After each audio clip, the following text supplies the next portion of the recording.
Se você é religioso, mas não consegue ver no Evangelho vida e paz, você pode ter certeza que chegou a hora de você abandonar a tua religião. Você se diz católico, mas toda a sua prática não traz vida para o teu coração. Toda a sua prática não traz alegria para o teu coração. Você se diz evangélico, mas continua sendo evangélico e em momento algum você conseguiu experimentar a plenitude, a alegria plena que o Evangelho nos indica. Então chegou o momento de você deixar de lado a tua religiosidade, os princípios aprendidos pelos seus pais, para você observar aquilo que transforma a vida do homem, que é de fato o Evangelho. O que eu gostaria que as pessoas entendessem urgentemente, para que elas não sofram, é isso.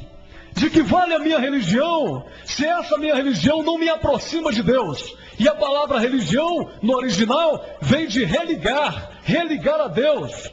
Se a minha religião não me liga com Deus, se a minha religião não me faz tornar um ser humano melhor, de que esta me vale?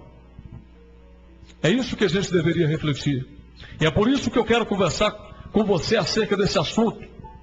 O apóstolo Paulo, que viveu há 2000 anos atrás, ele chegou em um lugar chamado Atenas. Atenas na Grécia. E Atenas era o centro cultural daquela época. Porque lá era o celeiro dos grandes filósofos como o Platão, o Aristóteles, o Sócrates e outros que passavam e tinham a sua sede principal em Atenas, porque o povo de Atenas gostava de ter conhecimento. Ou seja, era um povo curioso. O povo de Atenas queria saber acerca de filosofias e de crenças. E eles gostariam de se preencher também nas religiões com seus ídolos.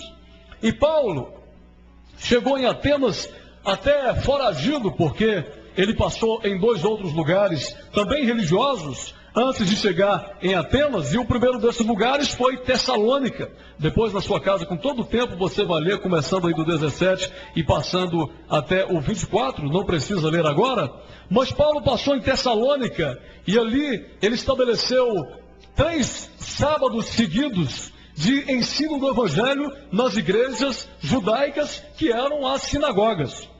Ele chegou em Tessalônica, e durante 3 sábados, ele se reunia nas igrejas judaicas, chamadas de sinagogas, para ensinar para as pessoas o Evangelho, assim como ele fazia em diversos lugares que ele passava, e em alguns lugares ele era bem recebido, em outros as pessoas jogavam pedra em Paulo, ele nem sempre era elogiado por aquilo que fazia.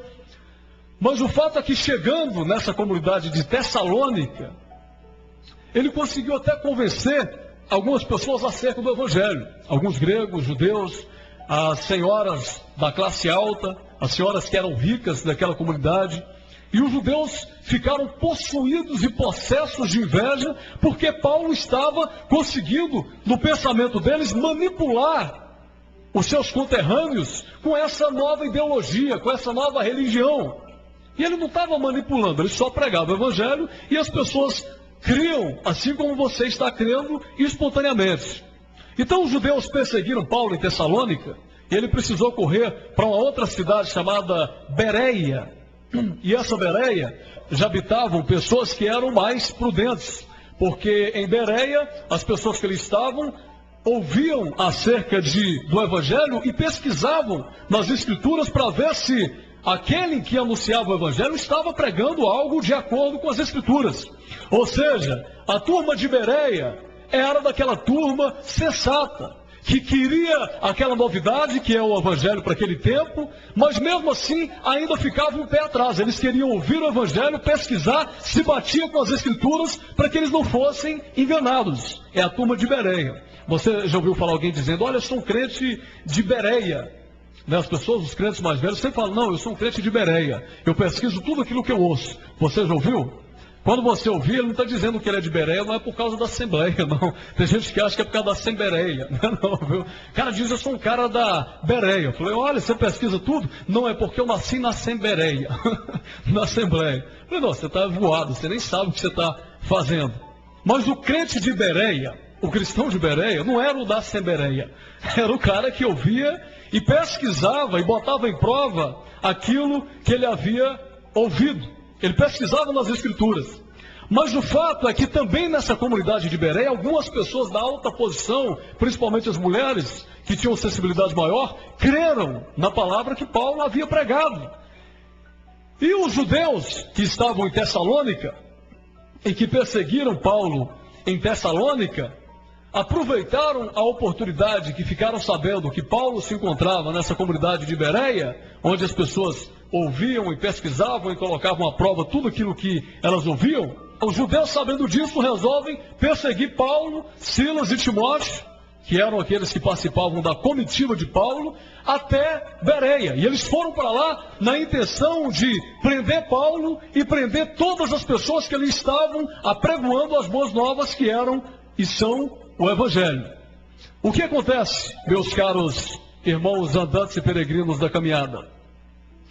Então Paulo, quando fica sabendo que a turma está chegando para prender ele lá em Bereia, ele, como um bom cidadão, dá no pé. Ele não ficou para ver o bicho pegar.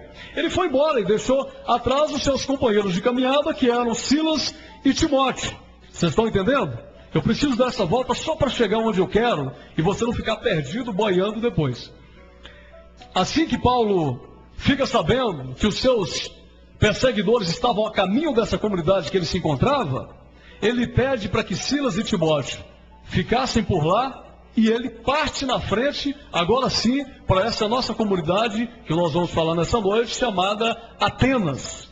Ele vai na frente e chega em Atenas e se pega sozinho por lá, porque Silas e Timóteo haviam ficado para trás.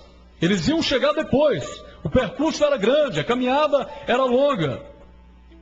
E quando Paulo chega em Atenas, que ele se sente sozinho, ele resolve então fazer uma caminhada na cidade para que ele pudesse conhecer a cultura daquele lugar. Atenas era famosa, como eu disse anteriormente, por causa de ser o grande celeiro da filosofia.